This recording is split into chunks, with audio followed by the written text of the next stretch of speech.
Welcome to the fourth season of Murder in 20 podcast, where I, Bobby Stevens, am your host with a new episode every Wednesday. If you're a serious fan of true crime and love listening to podcasts, but don't want all that small talk, you've come to the right place. We get right to the facts. Murder in 20 episodes are concise and complete in 20 minutes. Less talk and more true crime. Be sure to like, share, and follow us to learn about upcoming episodes every Wednesday. Thanks for tuning in. Now let's get to this week's episode.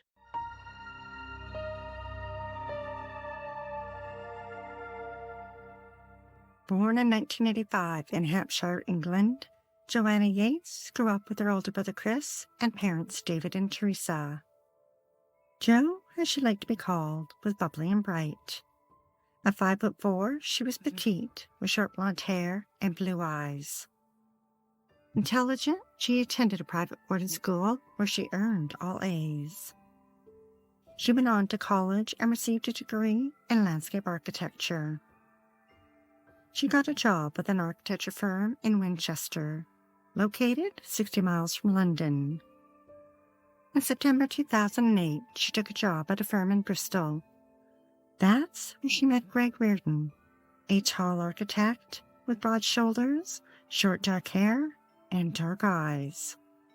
He was attracted to her kindness, her beauty, and her mind. He appreciated that Jo made it easy for people to be around her.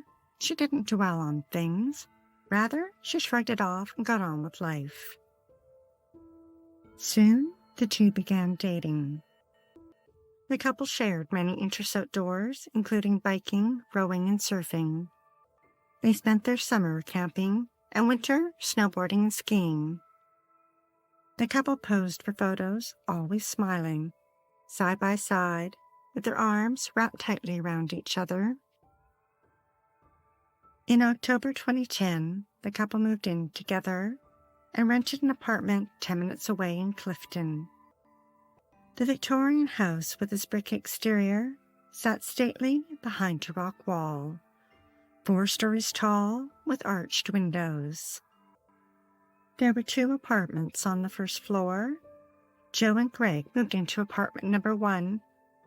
The living room faced the street with its entrance tucked around the side.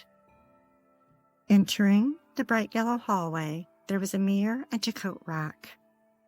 The bedroom was to the right, and to the left was a kitchen and dining room. In November, Jo completed her master's degree in garden design at Bristol University. It was also a milestone for the couple's relationship as they celebrated their 2nd anniversary. 27-year-old Greg was in love with Jo and had started thinking about proposing. He knew his parents would be proud of him for finding someone as perfect as Jo.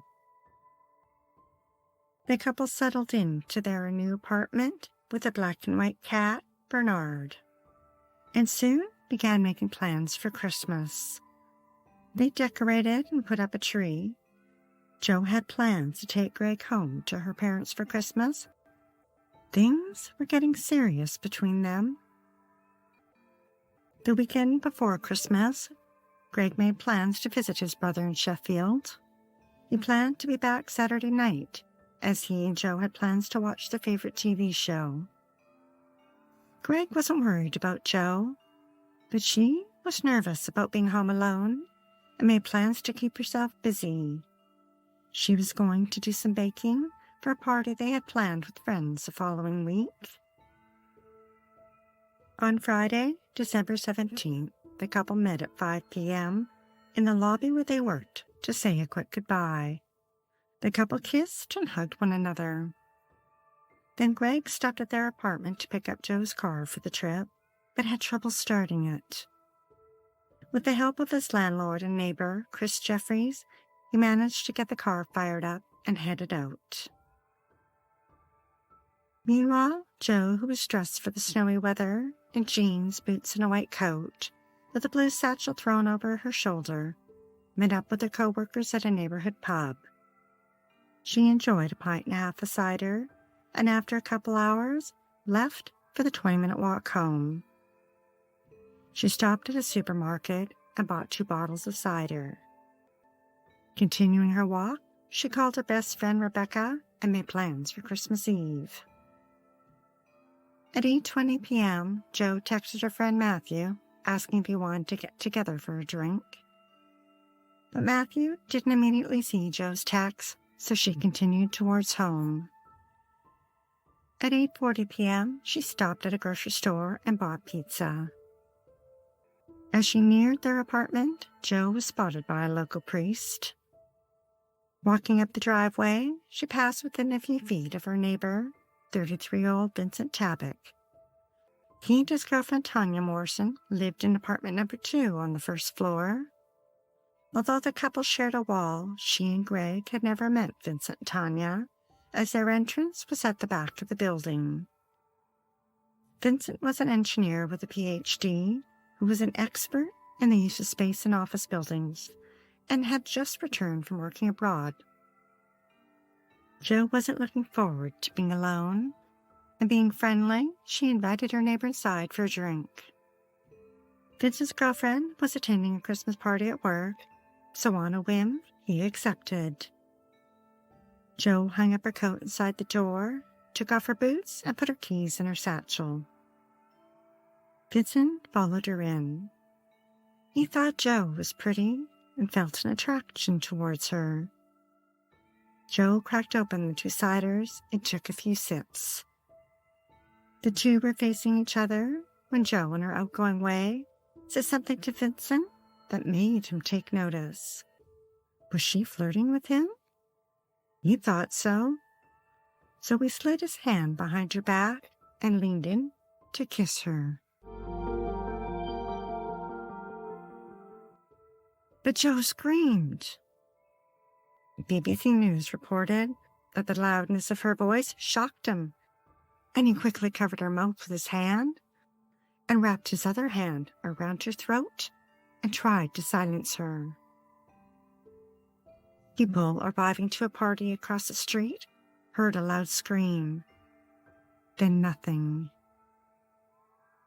With her voice muffled, Jo fought back, and the couple struggled. Trying to loosen his grip, she kicked and flailed her arms, trying to break free. She could feel her body getting bruised, but didn't stop. Vincent was a foot taller than her and overpowered her. She struggled to breathe as he squeezed her neck and kept squeezing until she stopped moving. Jo died at 25. Vincent panicked. What had he done? He hoisted her lifeless body up and carried her around to the back of the apartment building where his car was parked. He opened the trunk and placed Jo inside.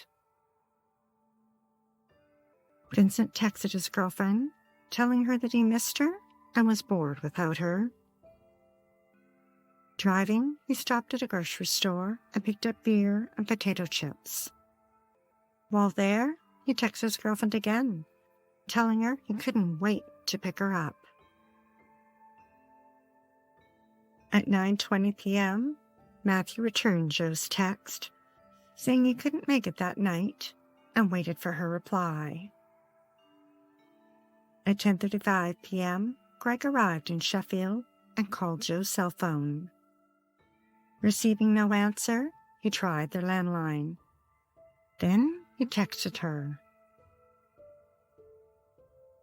Just 3 miles from their home, Vincent turned on to Longwood Lane near the Long Ashton Golf Club. On the side of the road, he parked the car against the curb, opened the trunk, and attempted to heave Jo's body up and over a shirt wall and out of sight. But he gave up. Instead, he laid her body down on the cold, hard ground, her jeans still buttoned, her 1 foot bare, her pink top pushed up on one side over her head.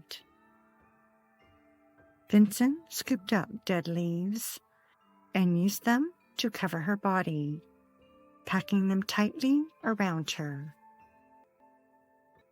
Afterwards, Vincent went to meet his girlfriend. The couple walked arm in arm while he pretended like nothing had happened. Saturday afternoon, Greg called Joe's cell phone, then again later that night. Outwardly, Vincent continued on with his life that weekend, but inside, he couldn't rest and used his computer to visit the police website to see if Joe had been reported missing. Then he searched for a map of Longwood Lane. Sunday night, Greg arrived home at 8 p.m. Entering, he saw Joe's boots were in the middle of the hallway, and several coats were scattered on the floor. There were lights on in the hall and in the living room. Not seeing Joe, Greg thought she must have gone out in a hurry and didn't have time to tidy up. He began wandering through the apartment, picking items up. He spotted a half-drunk bottle of cider in the kitchen and finished it. Joe often left half-full drinks around, and he thought nothing of it. At 9 p.m., Greg called Joe's cell phone. He was shocked to hear it ringing. He looked around and found it in the pocket of Joe's white coat. Greg began to get concerned, then calmed himself down by saying she must have gone out for the evening and forgotten it. But then he worried she might be cold without her coat. Trying to quell the fear building up, he continued to tidy up their apartment. Then he came across her satchel and opened it to find her glasses, wallet, and keys. That's when he panicked. He called her friends while Bernard snuggled in for some attention. Greg then noticed that their cat seemed hungry, and his litter box hadn't been cleaned. Just after midnight, Greg knew he couldn't wait any longer and called Joe's parents. Minutes later, he called police and reported her missing. Police arrived and after seeing Joe's coat, boots, and cell phone, knew this was a high-risk missing persons case and began knocking on neighbors' doors. One of the first was Vincent and Tanya's.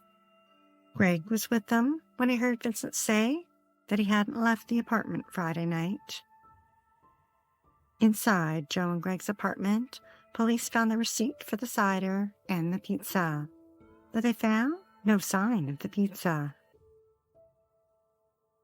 Monday, police put out a public appeal for information on Joe and the missing pizza. Vincent went online and searched to see when the garbage would be picked up. Then he searched to see what the sentence for murder was and how many years was manslaughter. Then he went back to the police website looking for any new information. On Tuesday, a press conference was held and Joe's parents told Channel 4, "Joe, we want you to know that we love you and are desperate to know you are safe and well.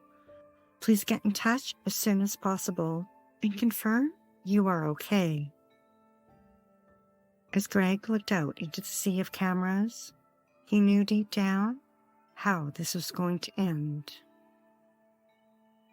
A couple days later, in another public appeal, her parents tearfully said that they feared Joe had been abducted and begged the kidnapper, "If she's dead, please tell somebody where she is." Outside, the temperature was dropping and snow was falling on Joe. 30 detectives worked full-time on the case, with another 40 staff helping them. On Christmas Eve, police released closed-circuit TV footage of Joe buying pizza and cider. Joe's friends and colleagues set up a website and spread the news far and wide on social media and circulated missing posters. Her father told the media, "I've got to believe that she's alive. If it turns out she isn't, I still want her back.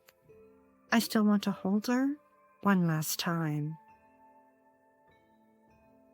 As people poured into church for midnight mass, they prayed for Joe's safe return.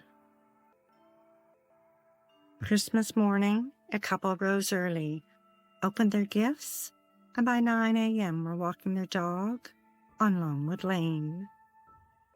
When they walked past a mound of snow on the side of the road, out of the corner of the man's eye, he spotted a patch of skin and some denim, and realized there was a body under the snow. 15 officers and police cars arrived and blocked off the road. Soon, crime tape surrounded Greg and Joe's apartment, and investigators could be seen removing the front door. A reconstruction of Joe's last moments was aired on BBC's Crime Watch. Over 300 tips flooded in. Then on December 30th, police brought Joe and Greg's landlord in for questioning. Chris resided one floor above them and had helped Greg start Joe's car, so he knew she'd be alone. But after 3 days of interrogation, they had no reason to hold him, and he was released. Forensic testing found male DNA on Joe's chest and on her jeans from when she was carried, and it confirmed that Joe did not eat that pizza. In the new year, police continued to investigate Joe's murder and interviewed over 200 people. When Chris was arrested, Tanya and Vincent were in Holland celebrating the new year. Tanya called police to report that Vincent had told her he'd seen Chris's car facing in different directions that night. A detective traveled to Amsterdam to interview Vincent. During the 6-hour discussion, the detective noticed that Vincent seemed to be overly interested in the police investigation and asked why police had taken away Joe and Greg's door. Then he let it slip that he had left his apartment twice that night before picking up Tanya. The detective immediately picked up on this contradiction from his earlier alibi and asked him for a DNA swab. On January 20th, Vincent was arrested. During his interrogation, he suddenly recalled that he had eaten pizza the night Joe was murdered. Then he asked to speak to a priest and confessed. He denied he murdered Joe. Instead, he admitted to manslaughter. 10 months later, Vincent went on trial. Forensics had identified Joe's blood in Vincent's car, and fibers from his black jacket were found on Joe's body, and his DNA was a perfect match. The jurors were taken to Joe and Greg's apartment. Forensics had removed the carpets, and the walls were black from being dusted for fingerprints. Although Greg had removed his personal belongings, Joe's remained the same as they had been that fateful night. Tinsel still hung in the living room. A Christmas card sat on a bookcase, ready to be mailed. Joe's shoes and clothes sat untouched. On the bedside table sat her comb. Nearby, her perfume and nail polish. Next, they toured Vincent's apartment before traveling to Longwood Lane. After 3 days of deliberation, Vincent was found guilty and sentenced to a minimum of 20 years in prison.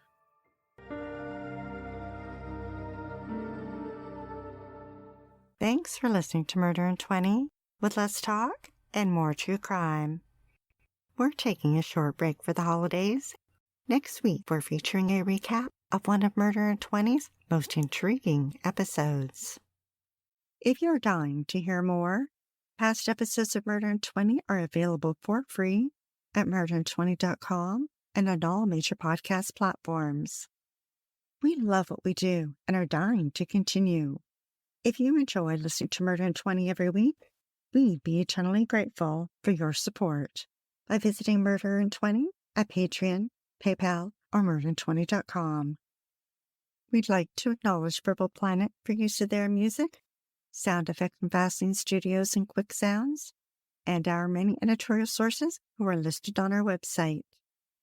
Be sure to like, share, and follow us to learn about upcoming episodes every Wednesday. Stay safe, sleep with the lights on, and don't play with strangers.